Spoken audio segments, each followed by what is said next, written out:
Today's presenter is Lesley Fleming, MAHTR. She leads the Florida Horticulture for Health Network, as well as the Nova Scotia Horticulture for Health Network. Lesley writes extensively on issues related to horticultural therapy and horticulture for health, is editor-in-chief of Digging In and Cultivate e-publications, and is a reviewer and regular contributor to the Journal of Therapeutic Horticulture. Lesley's recent JTH articles include relevancy of sense of taste to horticultural therapy. She's the co-author of Horticulture for Health Activity in U.S. Hospitals, Horticultural Therapy, Nutrition-Led Programming Gardens in Hospitals and Affiliated Community Gardens, and is also co-author of Self-Regulation, Its Neuroscience Foundations, and Horticultural Therapy, Growing the Connections, as well as many other articles. Those are the recent ones. We will be taking questions at the end of this presentation. So if you have any questions that pop into your mind, you can feel free to enter those into the chat. Please join me in welcoming Lesley as she updates us on need-to-know developments in HT and horticulture for health. Great. Thanks, Sarah. I'm pleased to be here. Okay, so need-to-know developments. One of the things that we're all realizing is the world is changing all around us, and it's really challenging to keep up with items that we need to know. So this session is presented as a hack for horticultural therapists, health service professionals, landscapers, and people who are interested in developments in horticulture for health and horticultural therapy. Now, the need-to-know developments I've selected fall into 8 key areas as listed here, and they're going to be presented throughout this session, from self-regulation, polyvagal theory, mental health, HT connections, social emotional learning, COVID and pandemic gardening, as well as virtual HT, nutrition, and parks as public health. And I better say at the start here, if I use the short version of horticultural therapy HT, that's what I'm referring to, and the Florida Horticulture for Health Network, woo, that's a mouthful. Sometimes I might refer to it just as the Florida Network, but I'm referring to the Florida Horticulture for Health Network. Okay, so first off, let me say that the lens through which this is presented is from the Horticulture for Health framework that I offered a few years ago. And here's the citation, and there is a link to this paper on the Florida Horticulture for Health Network website homepage. The Horticulture for Health framework is a way to look at how horticulture impacts human health using 5 major categories. The first one, horticultural therapy and health services that use horticulture as an integral part of a therapeutic modality. Then groups or movements using horticulture as a catalyst for social interactions. Landscapes for health. Food, nutrition, and food action, and then horticultural practices. There have been exciting new programs and research and developments emerging from the field of horticultural therapy and the broader horticulture for health. And I've had a chance to observe and collect some of these as I gathered data for the Florida Resource Hub's 2023 revisions. And this was done collaboratively with the Florida Advisory Network's advisory committee members and other HT practitioners. Now, the Resource Hub has more than 3,000 citations and program examples, and I do think it can be an effective source of information. The Florida Horticulture for Health Network resources are all free, including the webinars and quarterly e-publication Cultivate. So what are the need-to-know developments? Some are very academic and some very practical developments in the people-plant universe. And by the way, I have compiled the citations from this session into a PDF, which will be sent to you from the network. First topic is self-regulation. It is defined as an individual's processing of sensory, biological, neurological, environmental, and societal inputs to interpret and manage thoughts, behaviors, emotions, and neurological, physiological responses in response to the world around them. The awareness of this in horticultural therapy practice and theory, I feel, is a bit limited, but it is an important area that the profession needs to incorporate into foundational knowledge. And it's important because it involves human functioning for all people and all populations. When individuals have imbalances in self-regulation, this dysfunction manifests in so many areas, and it could be inappropriate or criminal behavior, perhaps relationship issues, lack of self-control or inhibition, or fight or flight response to threats, among other behaviors. This very complex web of inputs involved in self-regulation involves multiple biological systems. It involves the brain, emotional intelligence, as well as learned behavior and social norms that are presented as an individual's planning and executive functions, or perhaps their choices, impulses, thoughts, emotions, and overall societal behaviors. So it's a real mix of inputs. Theories on self-regulation are numerous, with multiple disciplines providing insight and research on this very expansive, complex topic, including neurology, neuroanatomy, psychophysiology, and psychology. Now, as health professionals, we are dealing with some individuals with self-regulation dysfunction across populations. It's not restricted to just one population. For example, self-regulation challenges identified with veteran and active military populations are related to stress or post-traumatic stress disorder and hypervigilance. These are often associated with difficulty shifting internal distress to external inputs, or modeling calm, measured behavior, fostering sense of well-being, or optimizing integration of brain and mind functioning, and sadly addressing suicide ideation. These are just a few. So the key points for today that I'd like to share: self-regulation and challenges to self-regulation span all populations. Self-regulation has a strong neuroscience connection, and I think we want to enhance our knowledge about that.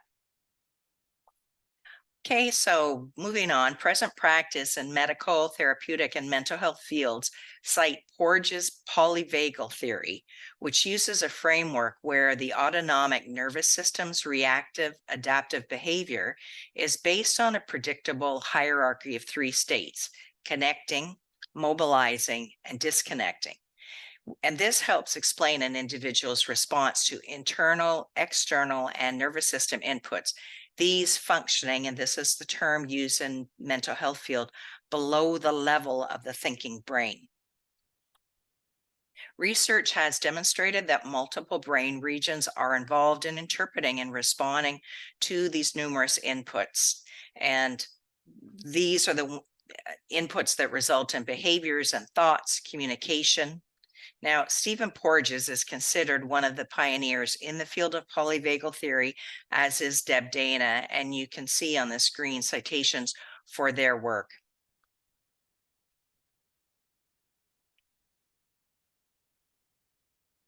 So it's important to understand polyvagal theory because many, including HT practitioners and HT theory, have not to date placed as great an emphasis on it and on the neurophysical processes explaining things like mood, arousal, cravings, even emotions, as well as executive function, resisting temptations, substance abuse. And these are behaviors that horticultural therapy practice is addressing. The concept of fight or flight behavior, we all know, is much more complex than that simple phrase. And as health professionals, we need to better understand the neurophysiological processes, the adaptive defensive behaviors, the autonomic state, and strategies for addressing self-regulatory deficits, incorporating these into HT goals and activities and outcomes. And one of the newer focuses of research led by Porges is the concept of safety, an individual's feeling of being safe, and the importance of feeling safe related to behavior. Now, this certainly impacts self-regulation. And to me, it makes sense thinking about the clients. Are we working with people who do not feel safe and their behaviors reflect fight or flight or inappropriate responses? I think most of us are. Now, by the way, Stephen Porges has several interviews available on YouTube that you may find informative, and I encourage you to listen to some of those. So this very broad topic of self-regulation and polyvagal theory are still being investigated across disciplines and needs to be incorporated into horticultural therapy to a greater extent than currently exists. Polyvagal informed interventions offer an understanding of human functioning different than most rely on in HT. And the HT modality can, for example, introduce and practice adaptive and appropriate social functioning where feelings are separated from associative thoughts and behaviors. So I hope you'll investigate neural connections to self-regulation and polyvagal informed strategies more than I can share here. The Journal of Therapeutic Horticulture will be publishing a paper in 2023 that Maureen Bethel, Tasha Roberts, and I wrote on self-regulation and HT, discussing applications of self-regulation interventions in several populations, including corrections, seniors, early childhood, autism, and veteran populations. And you can see it listed on the slide. Directly related to self-regulation are increased connections between horticultural therapy and mental health, with practitioners from the two fields crossing over, and that is getting training in both fields and really elevating knowledge and practice in these areas. Now, there were at least 7 conference sessions this past year, 2023, at the American Horticultural Therapy Association's conference addressing connections between HT and mental health. And I think this is evidence that this is a growing area of interest and practice, research, and most importantly, the positive client outcomes.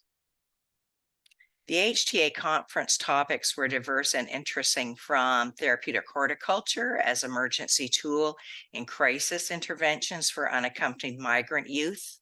There was one on nature-based therapy for people experiencing domestic abuse, and one on nature-informed mental health, taming the anxious brain. Therapeutic gardens for psychiatric seniors. So you can see the range of topics, and these are just a few. Hopefully these will be available after the AHTA conference for people who didn't attend the conference. And I have to say, the Florida Horticulture for Health Network's most popular webinars have been on topics addressing HT and mental health. And the last citation on this slide is available as a YouTube video addressing mental health challenges using horticulture-focused programs. And that was presented by Morgan Whitaker-Smith and Hillary Lindsay. The Florida Horticulture for Health Network Resource Hub identifies programs in several mental health areas. So let me share a few examples of plant-based programs with a mental health focus and delivery sites that demonstrate the scope in this area. So the first one is a new garden at Peace River Center for Personal Development, Inc. It's a mental health agency in Lakeland, Florida. And they initiated and installed, under the leadership of Morgan Whitaker-Smith, a licensed mental health practitioner and HT certificate grad of the University of Florida, a garden. It was small but mighty. And the installation involved the center's youth advisory board members painting rocks with messages of hope and recovery for families to take home after graduating from their services. This element is quite unique, I think. Now, Morgan has just completed the Florida Network's Resource Hub section on mental health, so I encourage you to take a look at that. And another new section in the Resource Hub is on trauma recovery, which I know speaks to quite a number of you participating in this webinar. So do take a look at these resources and their strong focus on mental health HT connections. A few more program examples included in the Florida Network's Resource Hub. The left photo I just love. It's a Pacific Quest outdoor behavioral health care program for the treatment of adolescents and young adults struggling with emotional and behavioral difficulties. And they use a combination of treatment interventions. They use wilderness therapy, horticultural therapy, and neurodevelopmental approach to treatment. The top photo is of Vogel Alcove Child Care Center, and that's in Dallas, Texas. And it's a program developed by Katie Grimes, who's a HTR, and they work with children experiencing homelessness and its related mental health issues. And they use the Look and Listen Sensory Garden, Share and Care Vegetable Garden, Bloom and Grow Wildlife Garden. And these all support strategies addressing hypervigilance, altered sensory integration, chaos, as well as trauma that the children would experience. And then the third photo is of the Pottle Center. It's a social center with mental health professionals working with adults living with mental health issues, illnesses, and addictions. And they use plant programming. This is in St. John's, Newfoundland, Canada. Research substantiates the mental health horticulture for health connections, and you can see the citations. Therapeutic garden induces changes in mood and brain activity in depressed adults. And then the second one is a meta-analysis of randomized controlled trials of HT on mental health. And then a 2022 systematic review of effects of horticultural therapy on persons with mental health conditions. And that one was published in the Occupational Therapy Mental Health Journal. And then this citation, Garden Counseling, Groups, and Self-Esteem, a mixed method study with children with emotional and behavioral problems, covers the current topic of mental health connections, and it leads into the next development we need to know about, which is mental health of kids with a focus on social emotional learning.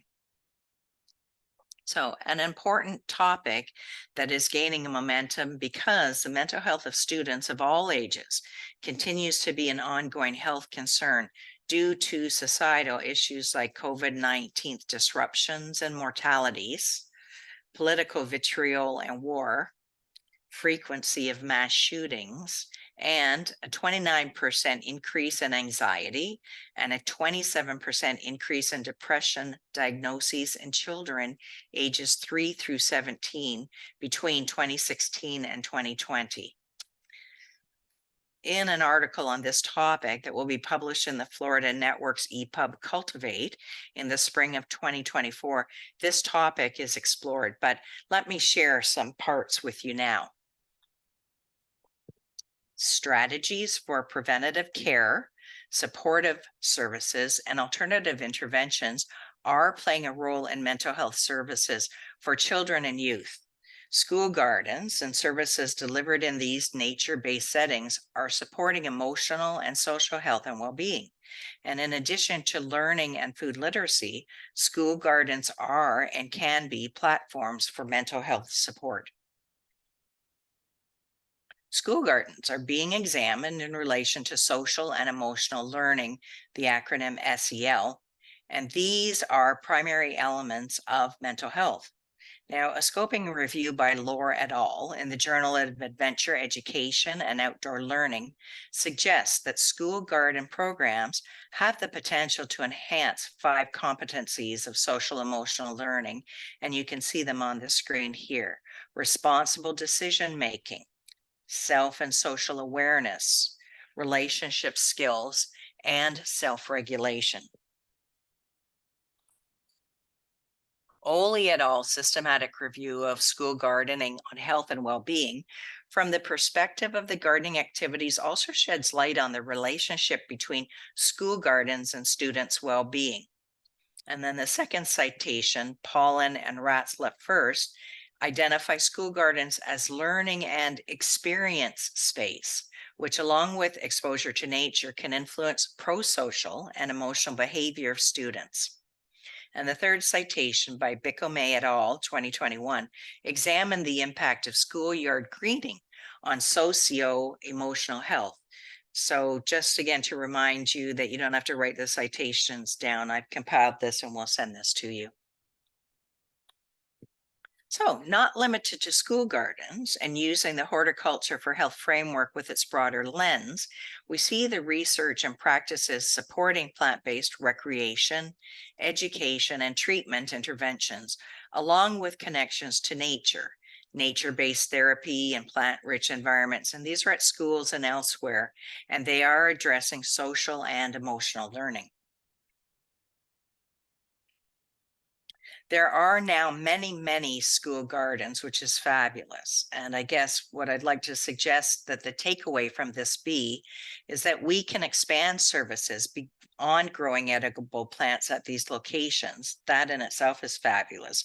But I think that there are more opportunities for social and emotional learning and greater awareness of mental health and well-being for children, for youth, and for college students. And let's not forget the latter population. Some of the innovative plant programs and resources for young people, these identified in the Florida Network Resource Hub, some with YouTube videos, show what they're all about. And I'd like to share 3 with you here. The top left photo is a day at Forest School, and it demonstrates the program, outdoor learning and importance of access to nature. The bottom left photo is of Urban Roots, and it's for at-risk youth in North Carolina. And that is a vocational horticultural therapy program, and it's partially funded through Campaign for Black Male Achievement. And then the top right photo is Hershey School's Sensory Garden, and they engage students with this garden with plant-based programming, and they use trauma-informed therapy. And some great resources for plant programming with children, and they're listed here on the screen. Youth Programming Toolkit, and that's presented in collaboration with several organizations. And then the National Garden Club's Children and Youth Programs. Again, they offer a variety of opportunities and programs. And the National Children and Youth Garden Symposium, and that's hosted and delivered from the American Horticultural Society. I did get an email today that the Children and Youth Gardening Symposium is asking for RFPs. So some of you I know have fabulous experience, and you might want to follow up on that. Okay, next need to know development is COVID-19 and pandemic gardening. These emerging in 2020, and sadly, they continue to be with us still. Now, one of the positives of COVID, I think, has been an uptick in people gardening, typically in their home gardens. And there now exists more research validating the health benefits of gardening, which most of us in this webinar knew intuitively. But we need research to help us, share our knowledge and start new programs. The scope of research topics is broad, as you can see from these selected ones. And what I find interesting is that they're published in a wide variety of journals.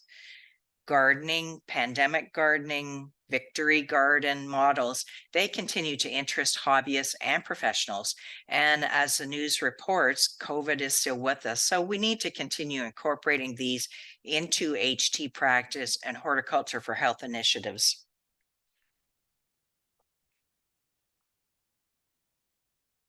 And virtual delivery of horticultural therapy and other therapeutic services. These typically began during the pandemic, and they're still being used. So is this the ideal practice, virtual delivery of therapeutic services? Probably not, but most therapeutic disciplines have and are using virtual therapeutic sessions. And I have to say, it has opened up some new avenues and opportunities. Virtual delivery of horticultural therapy has forced the question, what is the importance of in-person connections and engagements? And perhaps it has made us value more in-person delivery of therapeutic services while expanding our toolkits and skills to include virtual and digital platforms. Research by Rizikoff in 2021 and Mayaki et al. In 2022 shared some insights about pros and cons of virtual HT. And this photo is of plant kits which some virtual programs deliver to their clients so that they have plant material. That's an interesting idea.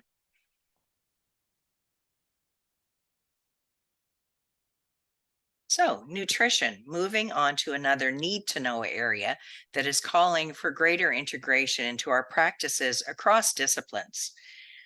Did you know that research in nutrition has investigated using sweet potato flavor, nutrients, and sensory characteristics for frozen desserts? Yes, like ice cream.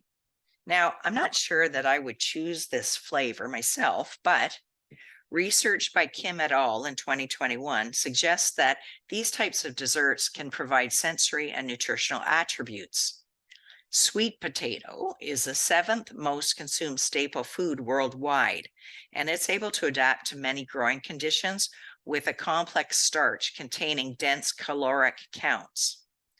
North Carolina, Mississippi, and California are the largest producers of this food, now being considered as ingredients for other food products. And in the May 2023 Chive Talking e-blast from the Florida Network, there was an article which included some information on this. Most HT practitioners, in fact, grow some edible plants. So, what is developing within the nutrition and food sectors that we need to know?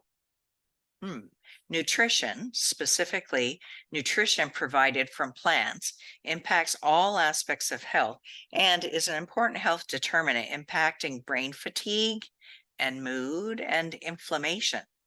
This aspect of nutrition and growing edibles is something we do not talk that much about or factor into our HT practices. So, turning to research, particularly from the emerging field of nutritional cognitive neuroscience, we can be better informed. For example, taste and texture are important components of nutrition, with advancements relating to these, like the sweet potato ice cream. Many of us grow watermelon in our programs, so now we can access nutritional information more easily. Or we can learn about a model program like the Texas Sprouts and their study of the impact of a school-based program with gardening, cooking, and nutrition. And then the third citation I just personally found interesting: microgreens, from trendy vegetables to functional food and potential nutrition security resource. I think we're working with some groups who would be particularly interested in that. So I think this can be a growth area for people with a horticulture for health orientation. And that is the integration of nutrition into programming at a wide range of delivery sites. So let me explain a bit of the relevancy to horticultural therapy and horticulture for health. Are we practitioners working with social agencies or schools or community gardens? Yes, absolutely. So, is it important to know about, for example, cultural nutrition foodways or strategies targeting populations with limited access to good nutrition and food security? And understanding nutrition counseling, therapeutic horticulture, school food programs and school gardens, and new models like Food RX or food literacy initiatives and affiliations between hospitals and community gardens, these growing in numbers. So these are now part of the people plant universe. One of my recent Journal of Therapeutic Horticulture articles, co-authored with Karen Nelson and Evie Zhang, identified 100 US hospitals with some form of horticulture programming. And that was either horticultural therapy, hospital gardens, nutrition-led programs, and affiliated community gardens. So these sites may be interested in more horticulture for health programs. And you can see on the screen, table 1 shown, and this was in the article, lists, that's just a snapshot of the 100 hospitals. And my question to you, are any of these hospitals in your area? And, take a look at the fuller article. And what I encourage you to do is take advantage of our research and think about approaching the hospitals with a proposal. These have been identified as already interested and somewhat aware of the horticulture health connection. So build on what we have presented. Moving on to another related topic with our theme of need to know developments is food is medicine movement. And this is another area I think that offers opportunities. With the recognition of the role food and nutrition can play in health, aren't we well positioned to deliver programs with this focus? We know how to grow edible plants. We know how to program for specific populations. Some of us are working with hospitals or community gardens, and we know that more community gardens are becoming affiliated with hospitals. This is all good. The food is medicine movement involves specific activities that increase access to food that support health, where food and healthcare intersect. And that covers quite a broad number of programs and areas of interest for us. Food as medicine models are delivered in multiple ways, and some were mentioned a few slides ago, but they also include mobile food trucks, produce prescription programs, food bucks, which are redeemable at farmers markets. Now, there are others, and some of the training models that I'd like to share. One is improving hospital foods' nutritional value. Hospitals now have on-site and off-site food gardens with produce sent to their cafes at, for example, Watertown Regional Medical Center in Wisconsin. Another model is community-supported agriculture, CSAs, and these are for hospital staff. One example is at NYU Langone, New York, and another one at Island Hospital in Washington State. Now, these initiatives need experienced people who can grow healthy food and who understand the horticulture health connection. And, oh, I think that's us. Food and nutrition programming are addressing specific health challenges like diabetes, blood pressure, cancer diagnoses. And what we're seeing are development of things like nutrition guidelines, systematic review of vegetarian diets in children, that's expanding. And then the University of Alabama, Birmingham Harvest for Health program, which partners cancer survivors with master gardeners to grow food in their home gardens. So, perhaps you're aware of some of these, perhaps these are new models to you. But I guess what I'm suggesting is that there are so many exciting models being delivered for all populations. We don't have to reinvent the wheel. We can borrow fabulous ideas. So hopefully you'll get some from this presentation. Moving on to the next need to know topic is the growing recognition of health impacts from urban green space and in particular parks as public health. Now, Lee Deal recently identified urban green spaces, suggesting it be included in the Florida Horticulture for Health Network's resource hub under Landscapes for Health. And we're currently working on this category. Hopefully it will be available by the end of the year. Research and practice are focusing on urban green spaces with direct linkages to mental health and wellness, with impacts on stress, on health disparities, and college students, to name a few. And studies have shown the impact of restorative green space on mental health, particularly in big cities. Now, the citations listed here focus on parks, and the topic of urban green space is a bit broader. But again, I'm trying to share some ideas with you. And one is, aren't we mental health professionals or HT professionals who know that green environments can positively impact mental health? So how can we use our training and experience to expand the connections between green spaces and health? And I hope this will be a discussion maybe at the water cooler or amongst your peers. How can we expand these connections? This could be an inspiration for us. It's an interesting report called Park Score, The Power of Parks to Promote Health, special report, and it's from the Trust for Public Land. And it ranks park systems in the 100 most populous cities in the United States and their positive health outcomes, along with more than 800 innovative programs and practices that integrate park and healthcare systems. And the quote that I'm going to read is from Dr. Howard Frumkin. If we had a medicine that delivered as many benefits as parks, we would all be taking it.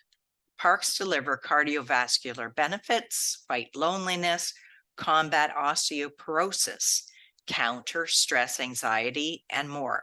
And they do those things without adverse side effects and at minimal costs. And this citation is on the PDF handout that you'll be provided with. Okay, and now on to the final need to know selection, resources.